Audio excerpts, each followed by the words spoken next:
नंढी नंढी ॻाल्हि खे नंढो ई रहणु ॾिजे त घर में सदा प्रेम हूंदो आहे न। हिकिड़े माण्हू जो अगरि टेम्परेचर हाई हुजे त ॿियो थोरो कूल थी वञे, हा न। हिकिड़ो माण्हू हीटर थी वञे, गीजर, त ॿियो कूलर ऐं AC थी वञे, तॾहिं घर जो परिवार हलंदो आहे। मंगलूराम रोज़ु लेट कंदो, मंगली बाई रोटी ठाहे रखंदी हुई त रोटी थधी थी वेंदी। हिकु ॾींहुं 2 ॾींहं सम्झाईंसि, न सम्झो, 3 ॾींहं वरी लेट कयईं, आग बबूला थी वेठी।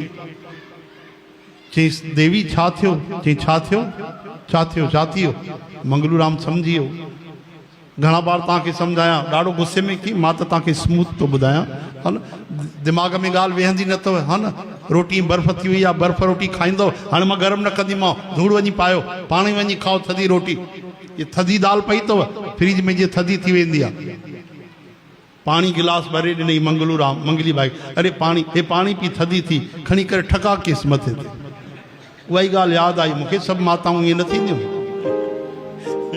तॾहिं मंगलूराम उहो जेको दाल जो कटोरो हो उहो खयो, खाओ, इहो ई खाओ, थधो, गरम न करे ॾींदीमांव, थधी थी वई अथव दाल पूरी। त उन छा कयईं, गरम कटोरो खणी करे ऐं 2 टे फुल्का खणी करे मंगली बाई जे मथे ते रखे।